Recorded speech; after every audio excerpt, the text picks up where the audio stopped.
Yeah. Hello, We're live. everyone. Everybody.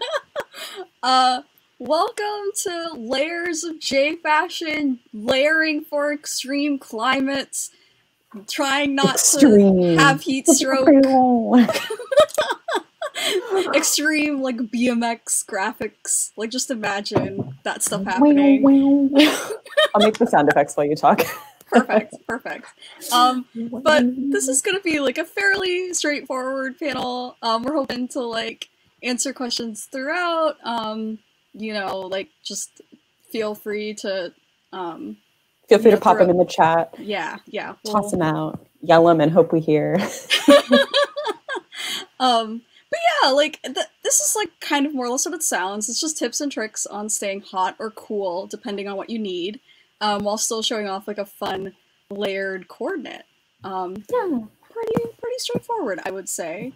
We'll just do some quick intros.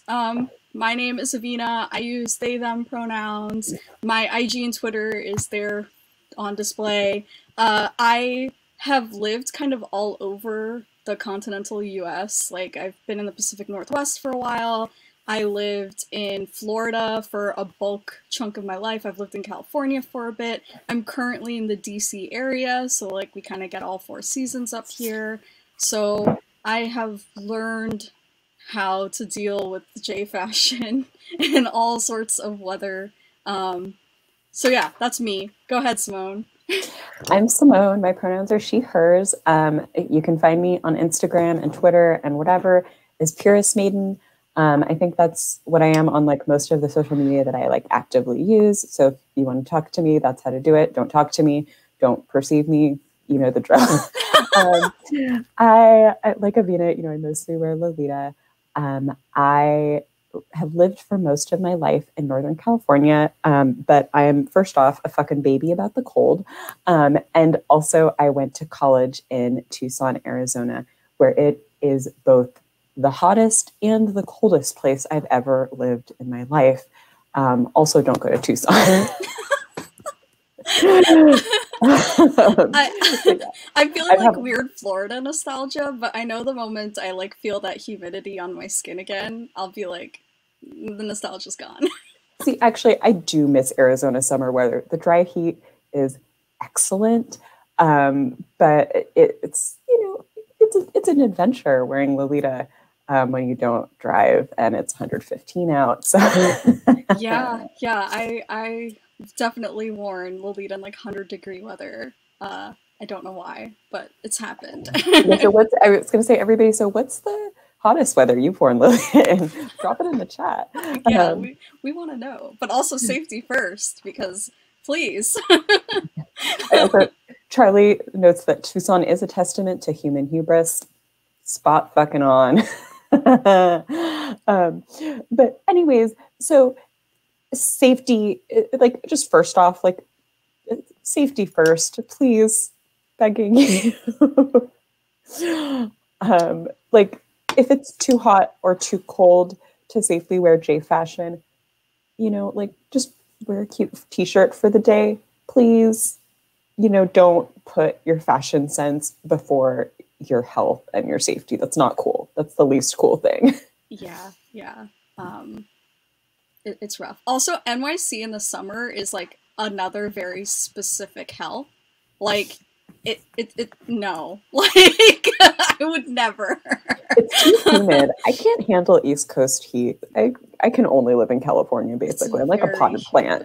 It's very humid. 103. I did drive and I didn't spend much time outside. Oh, okay. So that's kind of similar to like how I was like in Florida. Public transit stinks. You basically have to get a license. In college, I didn't drive at all, and I went to school in Miami.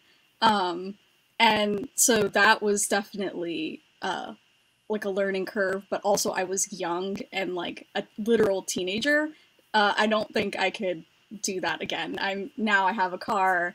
I will drive from point A to point B if I'm in Florida again, with the AC blasting and with extremely tinted, probably illegally so, windows. Because everyone's got illegally tinted windows in Florida, or you're dying. Like, it's just a Florida thing. yeah. So I feel like in college we did a lot of things that, Mm. you know, we're older and wiser. Yeah, see, 95, I feel like that's my ideal Lolita temperature. I respect this. 95. I definitely, my wardrobe has definitely been built around a perpetual 95. And then moving to the Pacific Northwest, I started adding more like layers and waterproof elements because it's just constantly misty over there. And then moving to DC, I was like, oh, I'm gonna slip and fall on my ass. Like, because there's icy roads. So then I invested in like cute like snow boots and things that, you know, could actually have traction on ice if for some reason I find myself out there. Nice. Yeah, the subway in NYC, you know, I've spent many a summer weekend in New York City, and I look back and I'm like, why? Why did I do that? Hindsight is 2020. Truly, truly is. So, like, leading into that, how does your body regulate heat? Now, I don't know how many feel tuned in for my laundry panel. I guess I just love to talk about biology and how we sweat.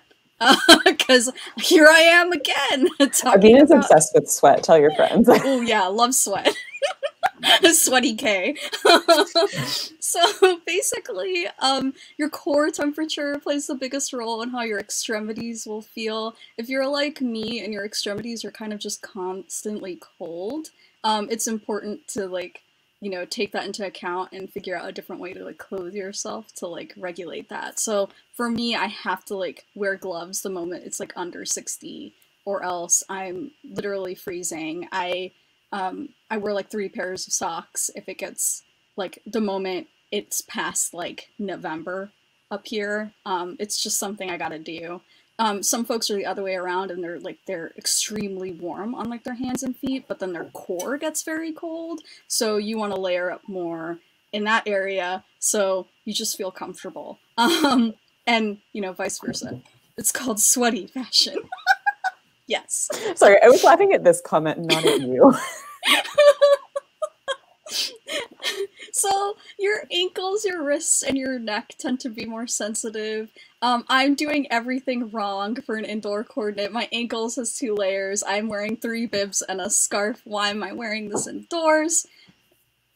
Fashion. So so that's like cold. Yeah, those are the areas of the body you gotta keep track of. Your brain is doing a lot, so your head's gonna be producing a lot of heat. So definitely consider like the wigs and hats you wear. I've also seen that sometimes like wigs can be really uncomfortable in the winter for me as well, because I just need better heat regulation, and when I'm like wearing a wig and then like a nice like warm hat and then something else, I actually tend to overheat a bit, especially if you're like kind of walking indoors and outdoors, pretending like we still can safely. Yeah, that that's just something to keep in mind with all sorts of weather. Yeah, the double whammy of the synthetic wig like interior cap and then the synthetic wig cap you put on underneath your wig can really alter the way that your body perceives heat. So I actually don't know what just happened. Sorry about that. Anyways.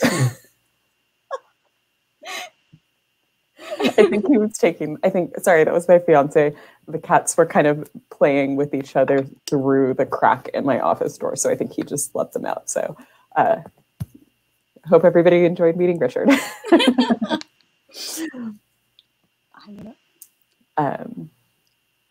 Cats are hyped. They are. Cats are fucking hyped.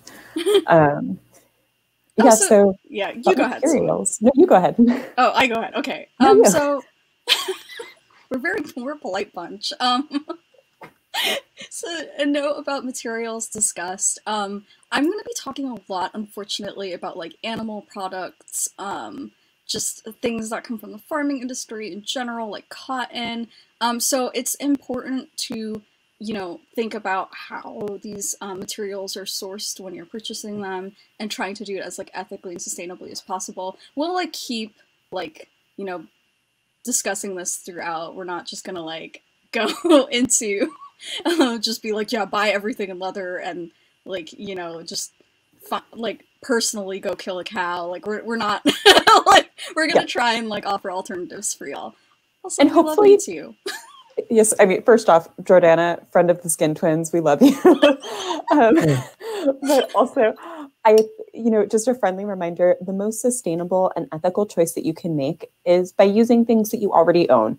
We want to encourage you not to rush out and like say, okay, Simone and Avena said, I got to do this, so I need to buy a whole new wardrobe. No. The goal here is to try to work with things that you already own and just think about new ways that you can put them together to, suit the climate. Or, alternately like remake or alter pieces to suit the weather that you're facing. And, if you've got to buy something new to you, try to buy it used, because that's another, way to help cut down on your environmental and ethical impact. And if you do find yourself having to buy something new, maybe because you moved and it's a climate that you haven't lived in before, just take really good care of what you are buying so it lasts you freaking forever. That's what I do a lot with a lot of like my Uniqlo, Heattech, and Aerism. They're not the greatest company to be purchasing from, so I just make sure I really only have to buy like the one item from them, and I take very good care of it.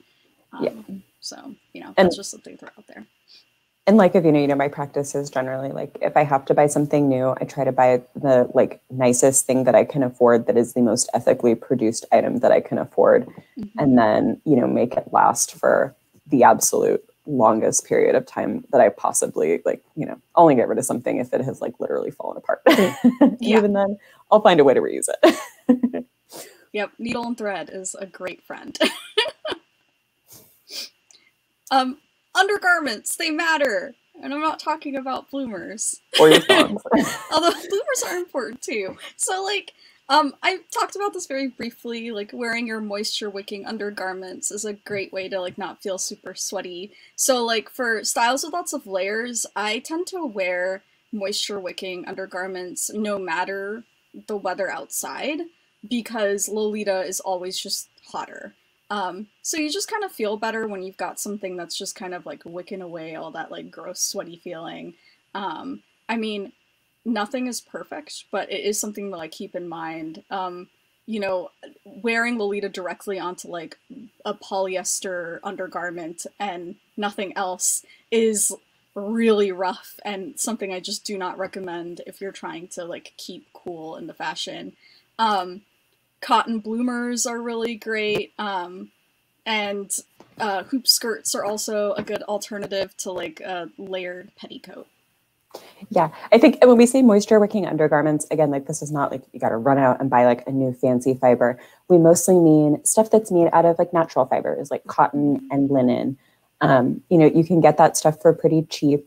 You probably already have some of it, but wearing that on the layer next to your skin can make a big difference in both hot and cold weather, because natural fibers are a little better for helping your body regulate heat. And in general, I mean, we keep talking about Lolita fashion since it's the fashion that both of us kind of have like engaged in the longest, but there's already like the proper message being sent out. You generally don't wear like a jumper skirt without something underneath. So like that idea is still there. Like you want to make sure that there's just some other layer made out of a very comfortable material that's kind of covering up most of your body before you wear like the really opulent dress or just outfit on top. It just makes a huge difference. And not to mention, like, your clothes don't get, like, your nice fancy clothes that are like a pain to wash don't get as like stinky and sweaty. So that's a definite benefit. Yeah, and I think this holds true like outside of Lolita too. Like, for example, if you're into Fairy K or Decora, and you're not wearing like 20 petticoats and a pair of bloomers, just wearing like a simple pair of like cotton shorts instead of polyester shorts, that's an easy change that you can make to help your body regulate heat a little better. Same thing with like putting a cotton undershirt underneath your, usually like polyester fashion shirts. Not only is it going to extend the life of your garment, but it's going to help your body kind of keep control of the heat better, because those poly like t-shirts, I always jokingly refer to them as sweat cages. It's like you're just in a like big plastic bag with your own juices. You're marinating. Let's go to the next slide.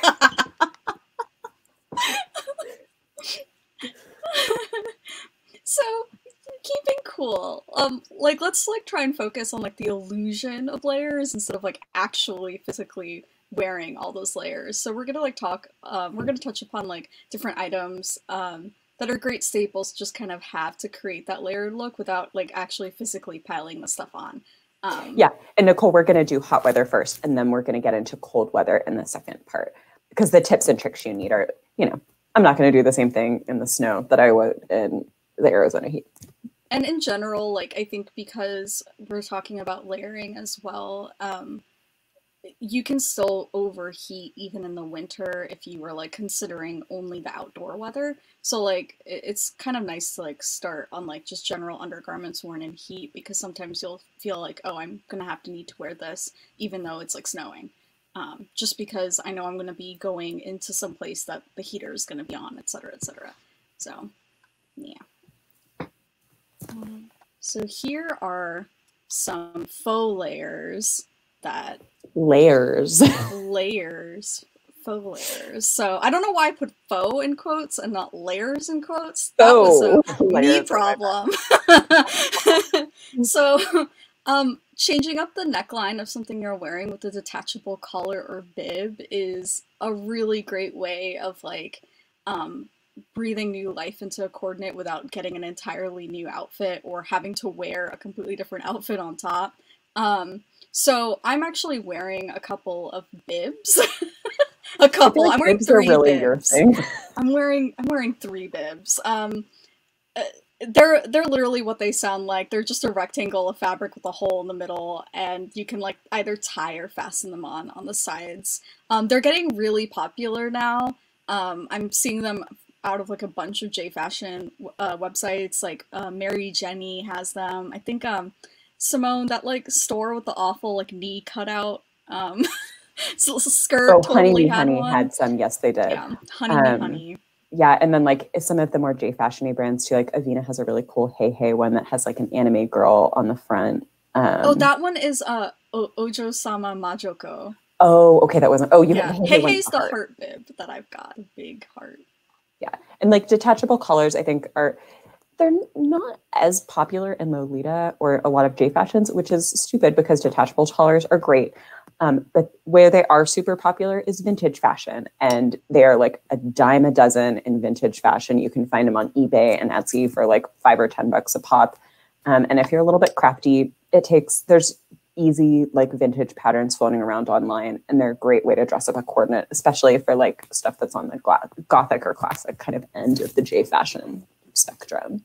Another great quick like crafting project too. I've done this with a couple of tops I really liked, but the sleeves I was like feeling about, is I literally just cut out like a U shape so I can like and hem it, so I've got like a nice little a dicky.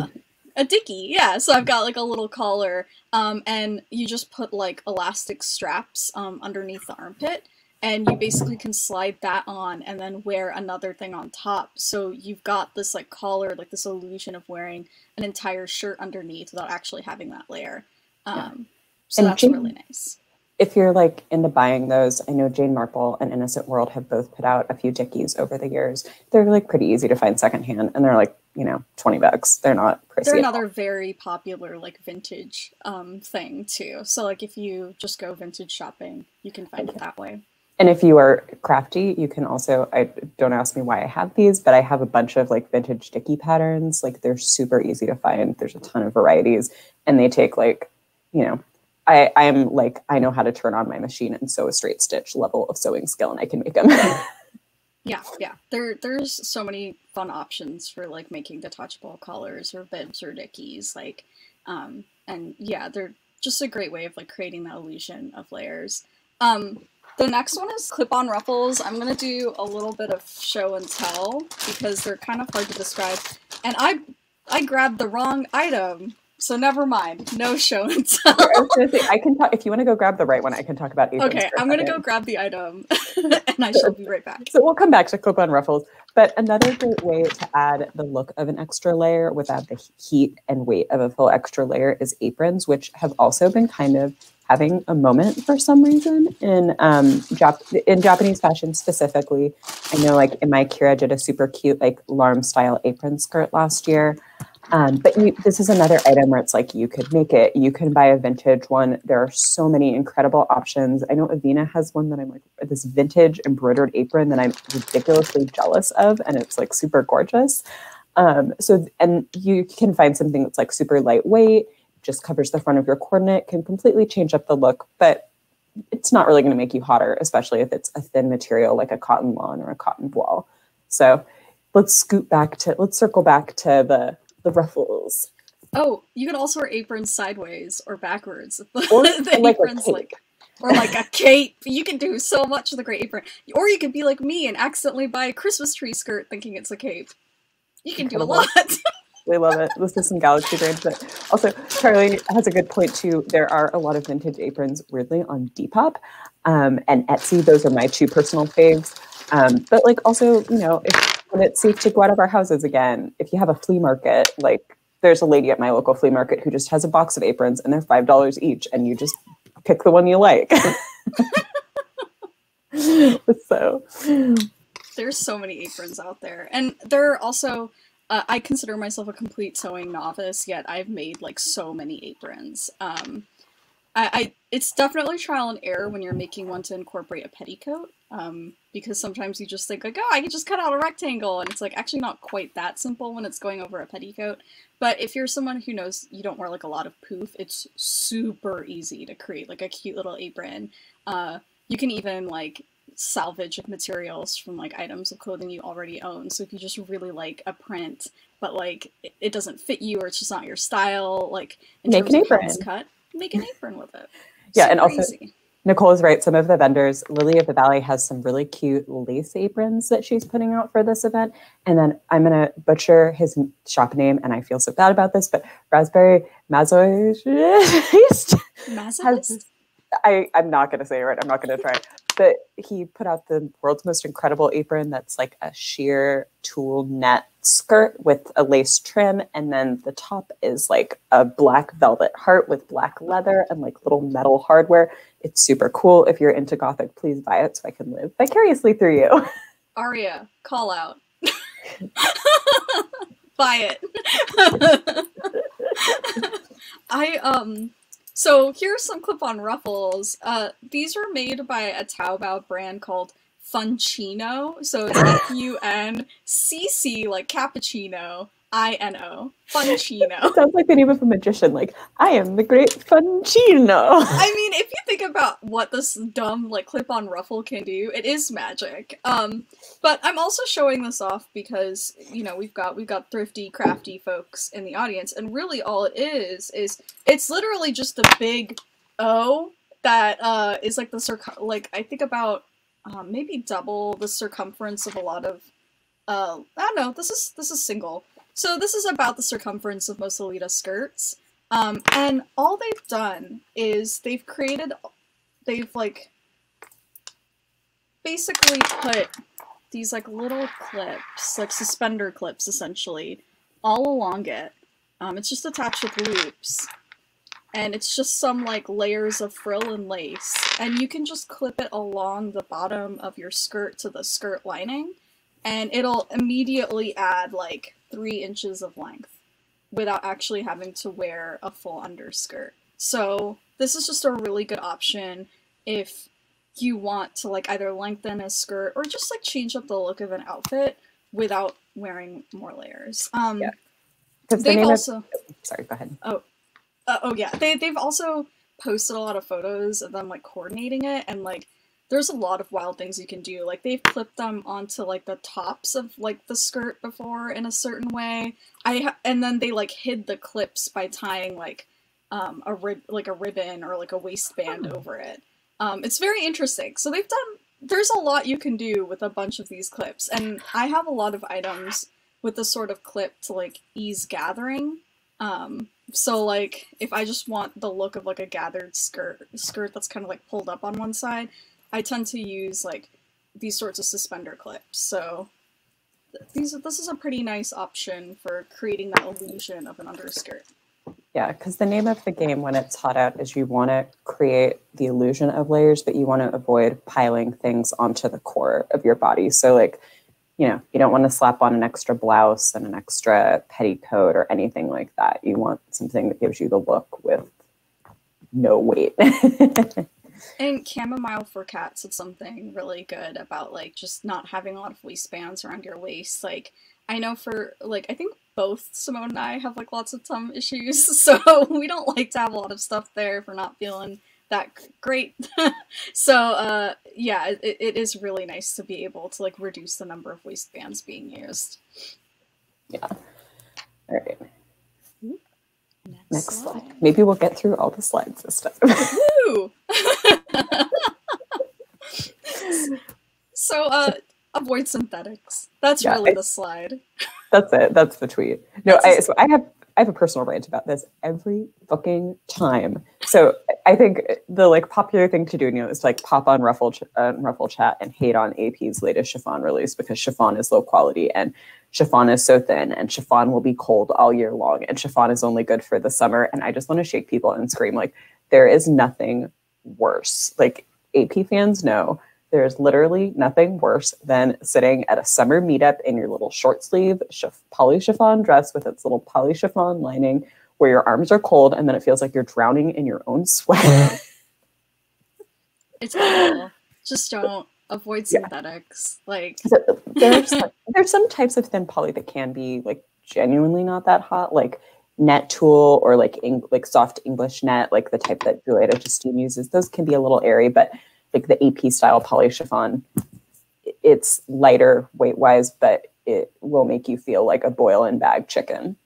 And this goes back to the whole like undergarments matter thing. If you feel like, oh, I really want to wear this new like poly print that just came out and it's 90 degrees outside, layer it over a really nice like natural cotton or linen item and it's going to make you feel worlds better. Like your brain is thinking like that's 2 layers instead of just the one, but trust me, it actually does feel much better to have that sort of linen. And the subway. It doesn't have to be anything fancy either. Like just, your like little, $5 like for a 3-pack Target undershirt that you have in your drawer. That's gonna do the job. I borrowed my husband's bunions before. Do we call them bunions in the US? No, I don't think so. Like those white undershirts that guys wear? Those, like a white beater, you mean? The sleeveless ones or the t-shirts? Those t-shirt kind. Yes, it's just undershirt. Oh, okay. I call them bunions. I don't know. When you say bunion, I think of like a bathroom.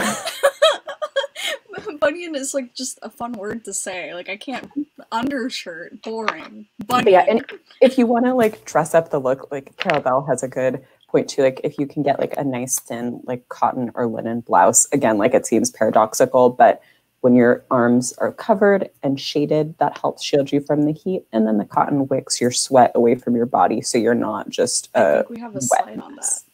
I'm gonna go backwards. The slide I skipped, we do. But here's a slide on the long season summer. Since it came up, we'll talk about it real quick.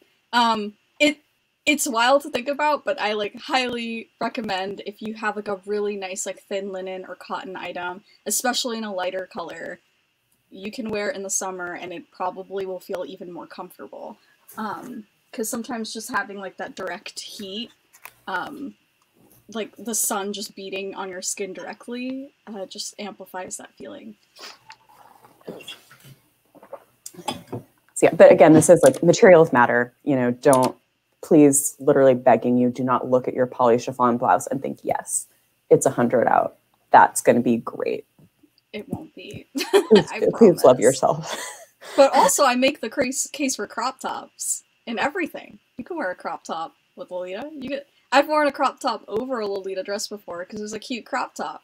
You can do it. Oh my god, was it the I'm Retired crop top? There's that crop top, and then I have this tropical like print one from the 80s that I wore over a lavender JSK to Disney World once. I felt very, very Hawaiian. It was great. Wow. It was very awesome.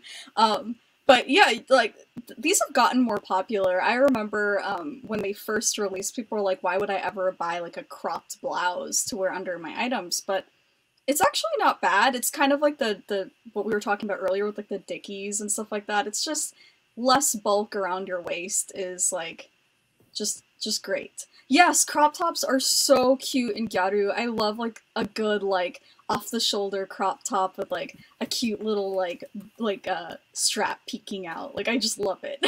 And I think that crop tops can be really fun for like other J fashions too. Like I once saw a super cute decor coordinate where somebody was wearing like an oversized t-shirt and then they had layered this super cute gathered mesh crop top over it to give a little shape.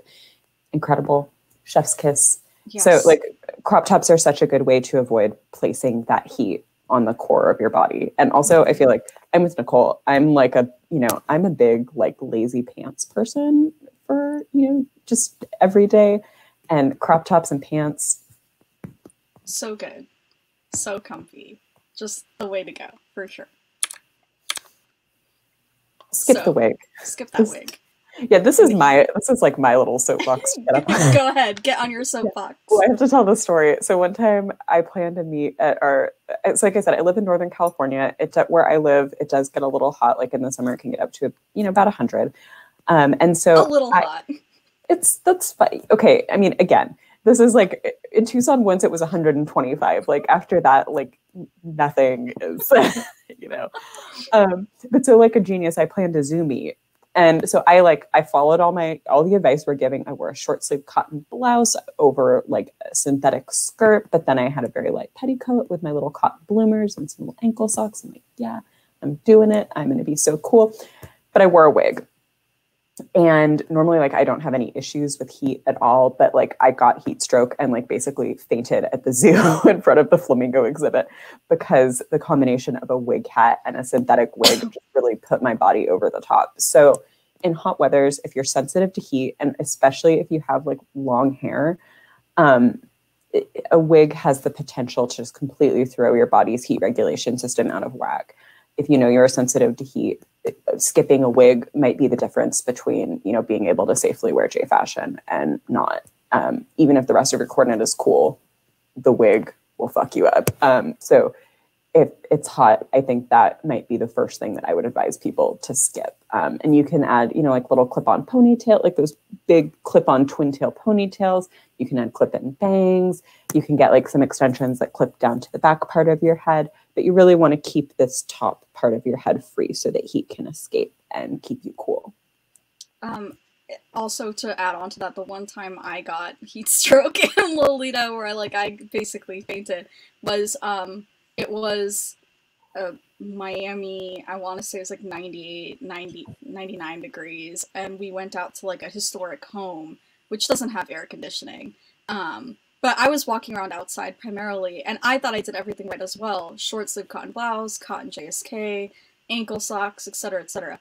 I even brought a parasol with me, like I thought I was covered. But I had basically worn my hair in a style where I had braided it and then kind of looped it around my head. And all of those extra layers, and then I put a head bow on top, that did me in. And to this day, like I've never fallen like that sick wearing Lolita. So like we really overestimate like how much our brain can take.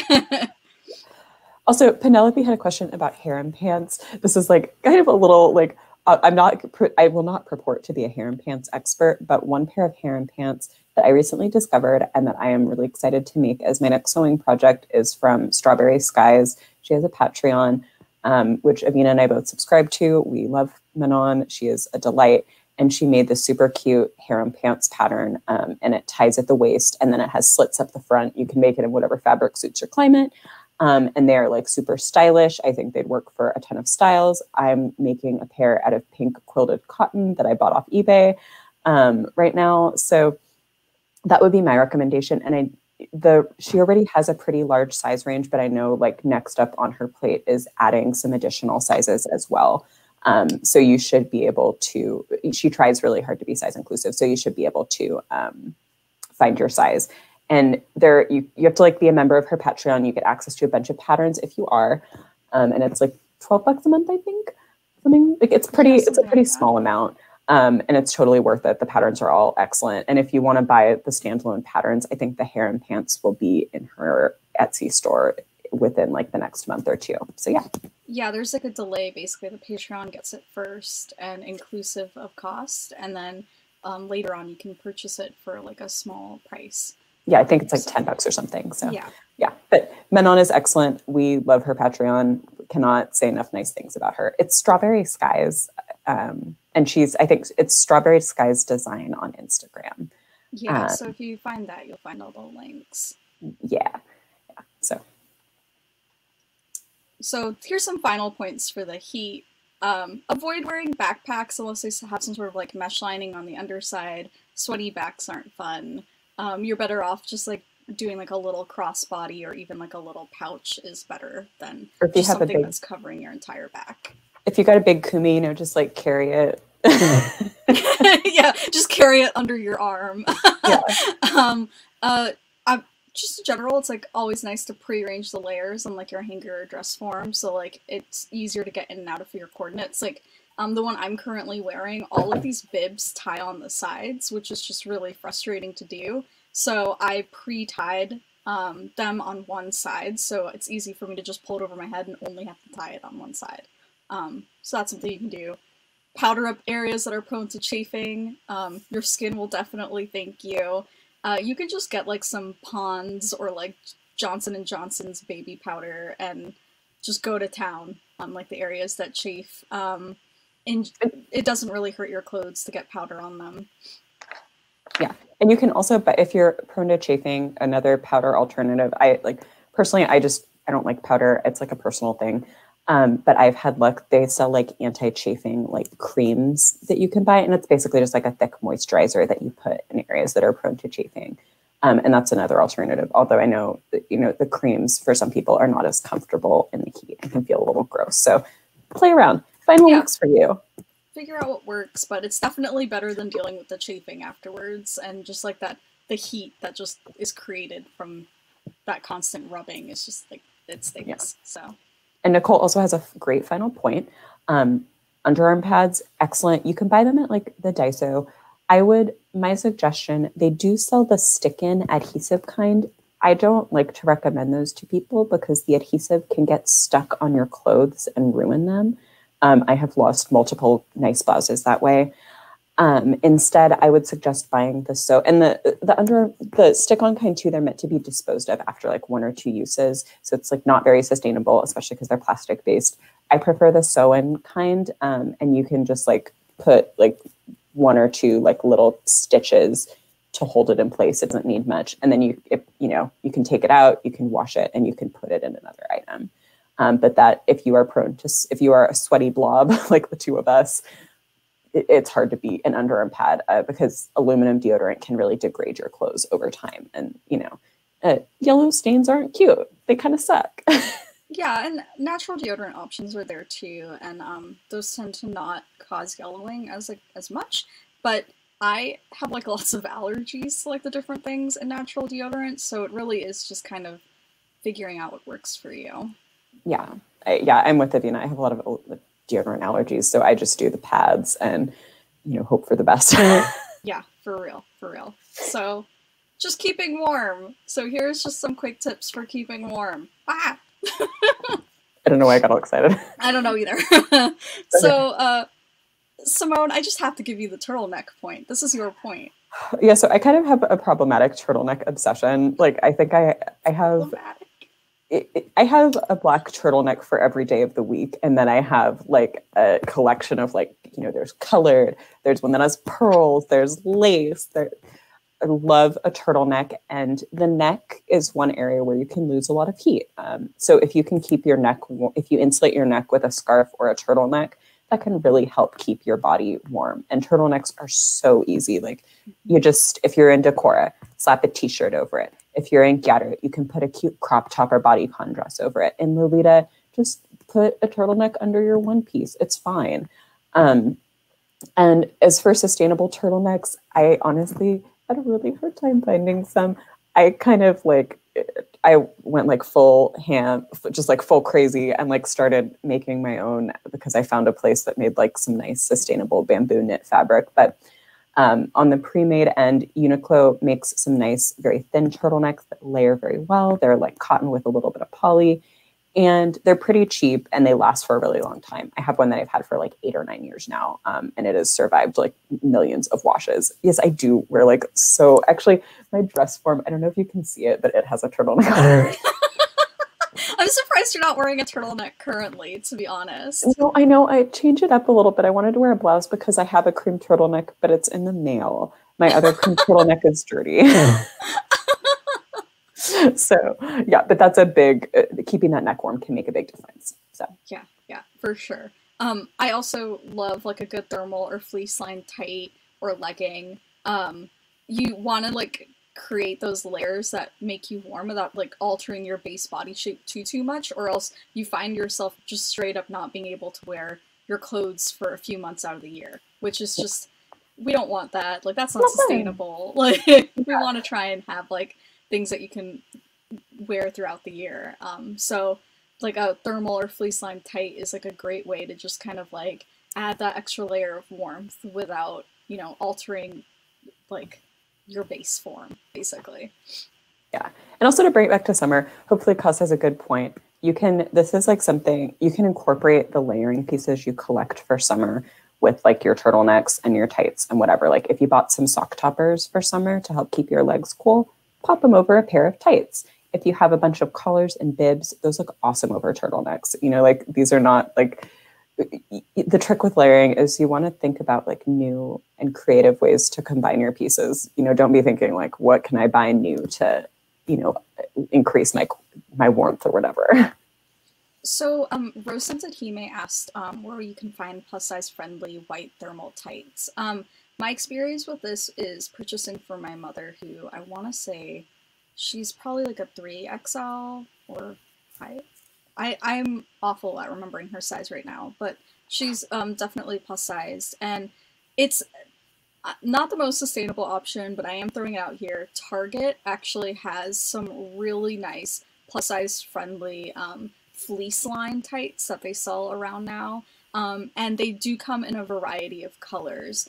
Sock Dreams is also a really great thing to throw out there. I would not recommend LuLaRoe or like any of those like MLM kind of tight places because they have a tendency to tear. Even though they're supposedly for like, they can go up to plus sizes, they tend to get like very thin. So yeah, like I find some really nice like fleece lined things for my mother going to Target. I also like, they're kind of a newer company called Snag, and they really focus on like having a ton of colors of every tight and then being like size inclusive. So I like them, and not quite fleece, but they have a lot of like really thick tights that I think are great for winter. If you're not, you know, in the snow place, the bad place. The bad place. And I think their next plan is to start expanding into doing like fleece and other like thicker things. So I would keep an eye on them for sure. Also, heat packs are great. Stick them in your pockets. Stick up in those cute little arm muffs that like people still wear, I hope, because I love those arm muffs. Like, heat packs are great. Yeah, and Baby actually did. So Baby has done a couple muffs over the years, and they actually have a pocket for your heat pack. So double duty. Smart. Yeah. So this is one I get on my high horse. So we like to wear lots of like knits in the winter. It's just like cozy and warm, and you know it's definitely like trendier in the colder months to wear like a knit material.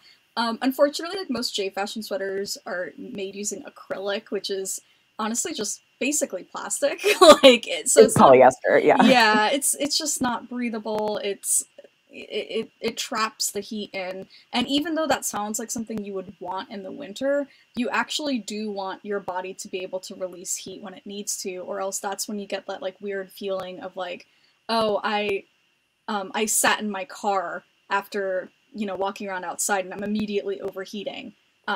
You want to be able to like survive the moment there's no wind chill in your sweaters. So wool from like sheep, alpaca, rabbits, not only do they insulate, but they help release heat if your body gets too warm.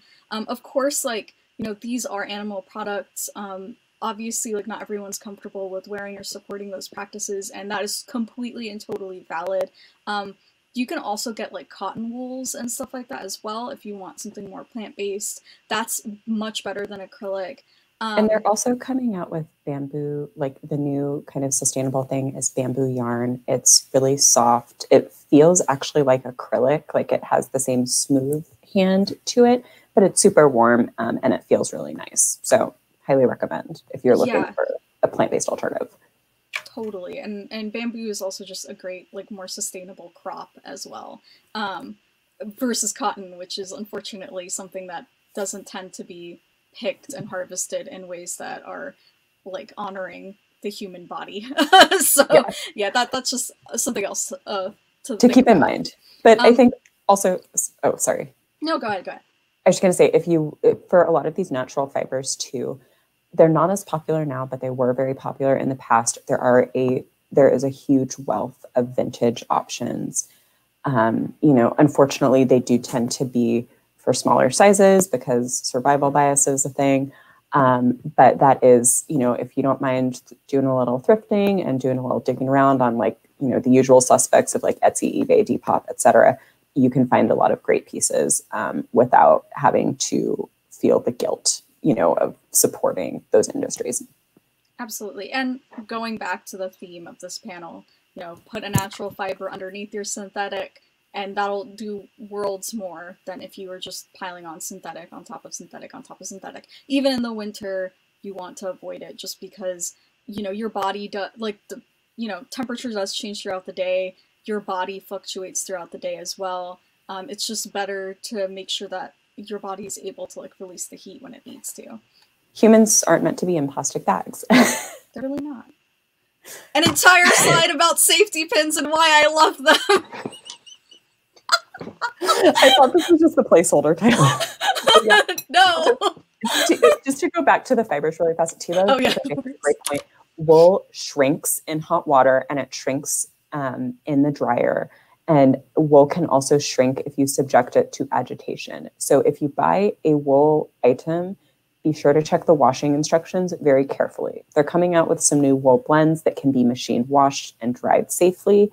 But a lot of items you still have to hand wash. Super easy, like literally just pop it in your sink, pop some detergent in, swirl it around, and then kind of roll it up in a towel to wring out the water. Also, and then the yarn can get felted when you put it in the dryer too. So like it literally will look like felt sometimes if you like put the wrong sort of wool into a dryer on that spin cycle. It's just I had a sweater that my fiance accidentally put in the dryer and it shrunk 3 sizes and turned into a big, like a child-sized chunk of felt. Yep, that's wool. So definitely, you know, lay those flat to dry, put little like weights on them so that it doesn't shrink in like different sizes, because that's another thing that like wool loves to do. Like your bottom hem will like kind of dry at a slant if you don't like place everything down the way it was. No, it was an ugly, so he's still my fiance. It was an ugly sweater that I didn't like, and it was a gift from my grandmother. So it was very convenient to have an excuse. And this was also, sorry, Charlie, this was pre-Herb. And the sweater neck felted closed. So I couldn't have put it on again. Oh no! So anyways, okay, back to safety pins. Safety pins! An entire slide about safety pins and why I love them. It's very simple. Like, this is just a coordinate. I actually meant to wear this coordinate today, but I was lazy, so, and he's still your fiance. So, yeah, basically, safety pins can, like, really change up the look of an outfit. You can pin things up to, like, reveal other layers and just add, like, a lot of, like, fun and texture, which we are gonna go into, soon. So, yes, that's really what, like, safety pins are great. Just use them. They're awesome. Like, if there's something you need that, like, if the strap kind of keeps falling off, like, your blouse, safety pin it. If you just want to, like, coyly show your bloomer lace a little bit nicer, safety pin something. Like, you got it. If you pin it, you don't have to, you can just show, like, pin up just the amount you need to show your lace, and you don't have to sacrifice too much on warmth and comfort. Safety pins are great. Or you can That's just pin a slut. petticoat to your hip if you want the poop, but you don't want to get hot. Not calling anybody out who's ever done this, who's in this Me. chat. Me. uh, it's texture time. This is your slide. Go for it. Yeah, this is my slide. I don't know why this was my slide. So cool weather is also like the great tragedy of my life is that I'm a cold weather baby and I live in California. Because I love velvet, I love wool, I love Gobelin and heavy fabrics. And cool weather is the perfect time to just like bust them out and pile them one on top of the other, on top of the other. Gobelin and velvet are ideal. This coordinate, and you can also, I also enjoy a faux fur or a fur, but faux fur is so bad for the environment and real fur is so bad for animals. So I always try to purchase both vintage to minimize the impact to the extent possible.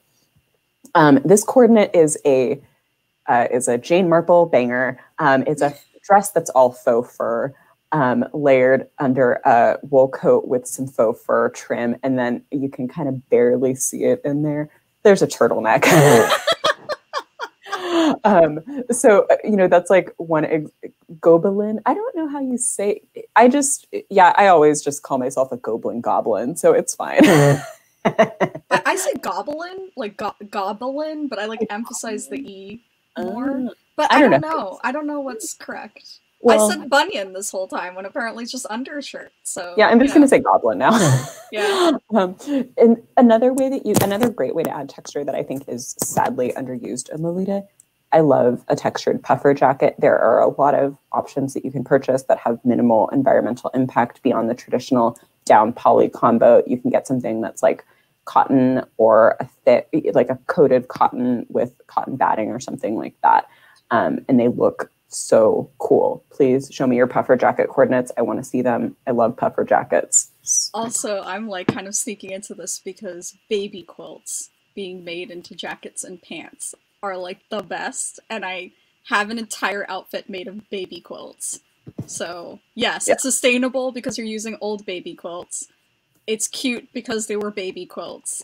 It's warm because they were baby quilts, and they also regulate heat because babies actually tend to be, they are fussy if the temperature is not right. So baby quilts. And if you can't find a baby quilt, speaking from experience, I had trouble finding a baby quilt that I liked. So I hopped onto eBay. I was like, is there any pre-quilted baby fabric out there? There is. And you can buy 6 yards of it for $10. So that was a weird box that showed up on my doorstep that was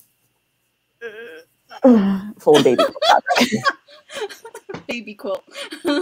Gobelin, we have learned today. Gobelin. Okay, perfect. I was right. See, as per always, was correct. Yeah. And yeah, I feel like I'm with Jordana. I think for some people, using old quilts as garment can be a little controversial. Some people think they're heirlooms, but I say, fuck them. It's your quilt. If you pay money for it, do what you want. Yeah, and we only have so many beds. Like, we can't have like a million quilts. But, there's 7 days of the week, and you can wear a different quilted jacket. Don't be like that. Please don't. I was going to say, the reason I had the Strawberry Skies harem pants pattern in mind is because that's what I'm going to make with the baby quilt fabric. Amazing. Incredible. Crop top harem pants. Please look forward to it. I commissioned a friend to make me pants using one leg was one baby quilt. The other leg was an entirely different baby quilt. So, you can do it. The pants slap, by the way. Yes. I can verify. Yes. So, and another thing that I just kind of want to like briefly touch on is this is like a better view of the guy that's over here, but layering is a great opportunity to play with patterns. I think a lot of people, especially in J fashion, kind of get into this rut, and I've been very guilty of it, of thinking like, okay, I've got one pattern, that's it, let's just match the colors. But really just like you can go hard, like it's okay. my general rule, and I think Avina maybe has a different take on this, but my general rule is it's like I try to have one piece that has a large scale pattern. Like here, the red jumper skirt has kind of a larger scale pattern of teddy bears and flowers. And then the coat and the underdress both have a smaller scale overall repeating floral. And they all kind of have a reddish pink thread running through them. And trying to match the colors while making sure, most of the patterns are smaller scale and unobtrusive can be an easy way to bring a little bit of visual interest, make it look like you know how to dress yourself when you really just put 3 dresses on and hope for the best. So, Simone puts a lot more thought into it than I do. I literally am just like, does this make my eyeballs happy? These are the patterns I'm wearing. Okay, I don't put, so I want to say like, this is not for me at this point. It's like not really a conscious thing, but like usually like when I go back, it's like, okay, oh, I match the motifs. I match the scale. There's a science. My big thing is like a good patterned blouse. I see Simone, I think that's like a patterned turtleneck, right? No, it's actually a meta. It's an OP under a jumper skirt under a coat. Oh, is that the Anne of Green Gables OP? Oh, okay, perfect. So I recognized it. But yeah, that's like a great thing to do, is to like get like a patterned blouse or just OP of some sort and like use it like a blouse. That adds just so much like fun and interest to your coordinates. I tend to I like to pair like a big graphic like item with like a smaller, denser print. Like that's kind of like my go-to. So like if I have like we mentioned it earlier, but like I have a bib that's literally just like a shoujo girl face. And I paired that with like this dense like strawberry patterned blouse. And then I wore it with like a solid skirt that had like a bunch of different lace patterns on it. So that's kind of like how I is on their Instagram, very prominently featured. Please go check it out. Run to Avina's Instagram. They have a lot of great coordinates in general. But also, we should try to get through the last slide kind of quickly because we're running low on time. So we gotta get some questions. Here, a quick layering staple. I should have probably deleted this slide because we talked about all these things, but here's like a quick run through of things we talked about. Detachable collars, bibs, clip-on frills, aprons, and safety pins! We love safety pins! Like, go for it. Yeah, I was going to say, what layering items are you wearing today? I've got an apron, and you've got your 3 bibs, right? I got my 3 bibs, and also, my best advice is to just stay indoors. Wallow in misery. Yeah. I mean, especially now, like, you shouldn't be going outside unless you're going to, like, your backyard to take some pictures. So, or, like, throw out the trash. Or just where are we even going? Just, like, turn up the AC and wear your hottest coordinate and just like sit in front of a fan. Who needs outside? You. No Same, one. Nicole. Same. Nobody needs outside. Nobody needs the outside right now. See, okay. So I feel like that kind of degenerated pretty fast. So does anybody have any questions? What is outside? I don't know. Never heard of her. Don't know what outside is. But yeah, if you guys have any questions, concerns, thoughts, your questions don't have to be about the panel. They can be about whatever, the cats, my favorite goblins. The goblin. No, my favorite goblin is the goblin from The Princess and the Goblin, that early 90s off-brand animated classic. Oh, survival bias. Okay. So I kind of very briefly like mentioned this in passing when I was discussing vintage clothing, but survival bias is basically when we're looking at vintage clothes, a lot of the options tend to be extremely petite. A lot of it's like children's or teens clothes. And so sometimes people assume like, oh, everybody was just smaller back then. Nobody plus size existed before 1975. No, that's not the case. A lot of the time, items that are smaller tend to survive because they're not worn as long. You know, you're only a teenager for a couple of years and then you size out of your teen items. You can only wear your baby dress for like 6 months and then you size out of it. So those are the items that tend to exist for longer. And that's why there does tend to be a slight bias towards smaller sized items in the vintage market, just because they're used less often. And then people are not that small on average. So they are worn less and they're purchased less. That's it. On coats to put over a Lolita coordinate, I actually really recommend capes.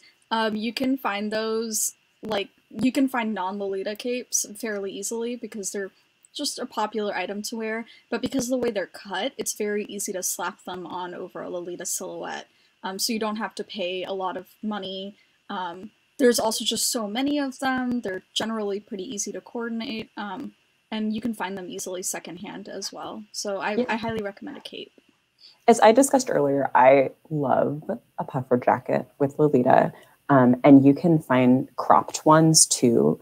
To shout out Uniqlo again, because their stuff, they're not the most ethical, but their stuff does last a long time. So it's like if you buy it, you can keep it for a while. They have a particular cut of their ultralight down jacket that's like, it's got a low scooped collar, so you can display the cute collar of your blouse over it. And they're like, I would say they're affordable for coats. They're like something like $60 or $70. And then my other favorite option is like a velvet blazer or jacket. It's so easy to find like a cropped velvet blazer, or just like thrift a blazer and then hack off the bottom and slap a little bit of lace on it. And they don't have to, like, the velvet inherently looks pretty classy in Lolita. You don't have to do much to it. Also, going into like thrifting and coats and stuff like that, like especially in the winter, if you have the means to like spend more money on a coat that's not at like a Goodwill or like some sort of like community run thrift store, please don't purchase the coats that are there, because more than likely they're being used to clothe people that, you know, really need a coat right now because they're unhomed or unhoused. So like that's just something to keep in mind. Like if you have the budget to like buy yourself a coat from somewhere more expensive, please do that right now. This time of year, those coats are better to be serving people who really just don't have options right now. But also no shame if that is the budget that you have, and those are the options that are available to you.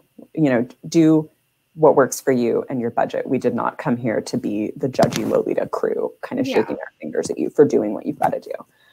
And also, I think Carol Bell and Andy both have good points where if you get a short coat, it doesn't really have to be as Lolita, because it doesn't have to accommodate the petticoat. It doesn't need the shape.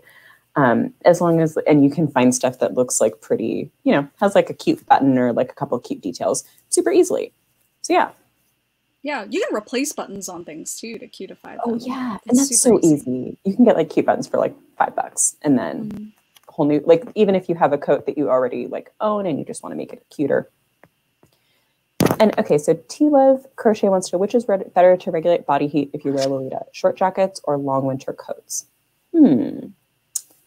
I honestly find long winter coats overheat me, because you're already wearing like a petticoat, a skirt, bloomers, tights sometimes. I don't normally need the extra layer on the bottom half of my body, but I do need it on the top half because my core, you know, your wrists, your neck, those are all things that need to stay warm.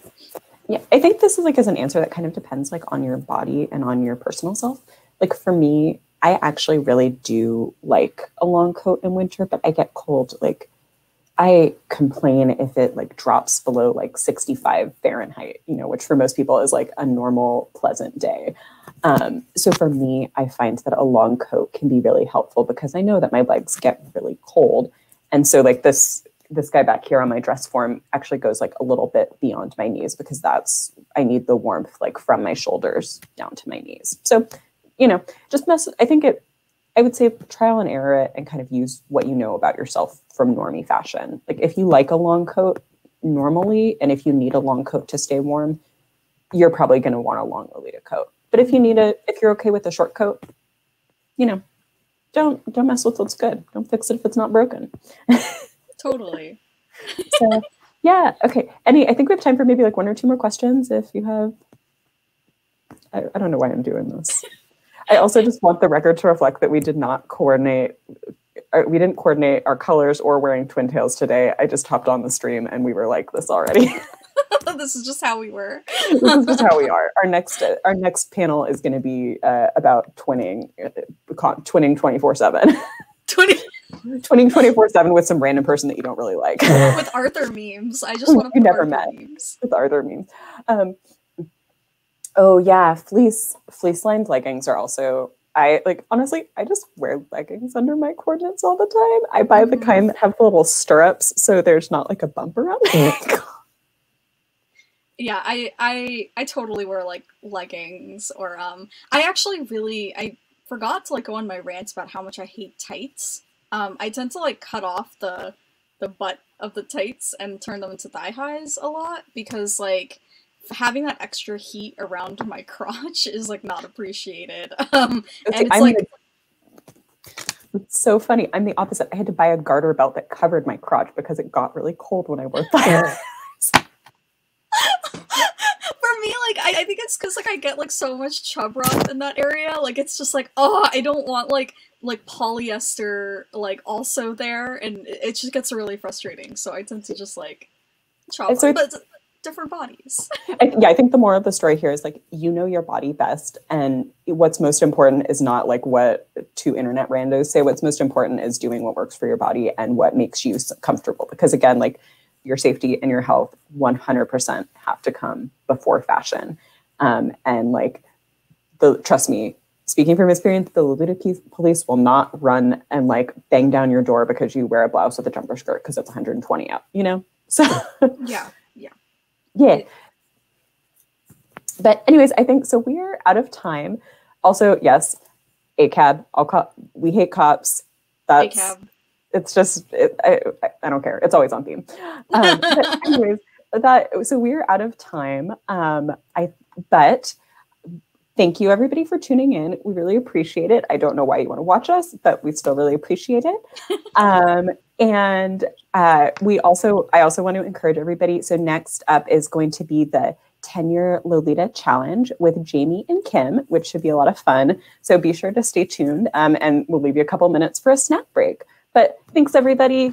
Thank you so much for tuning in. Appreciate it so much. And feel free to hit us up on like Instagram, Twitter, whatever, carrier pigeon, if you have any like questions, concerns, want to talk about how much you hate cops, or like want to debate goblins with me. Yeah, for me, I mean, just send me an Arthur meme. I really love PBS's Arthur. Oh, also, I'm sorry, Nicole is right. I read the schedule wrong because I don't have my glasses and I'm old. Shit. Next is actually Kanzashi Christmas flower crafting with Jessica, which also is another panel that I'm really fucking hyped for. I love Kanzashi. They're gorgeous. They're like, if you don't know what they are, they're those Japanese floral hair accessories that are traditionally worn with kimono. They are gorgeous. I am excited to fuck this craft up. The final product looks so gorgeous. I'm gonna watch it and like stare at my hands accusingly and be like, why can't you do this? So yeah, so they are gorgeous. Thank you for the pump dump throwback. Yes. Okay, we're gonna go. Bye. Bye.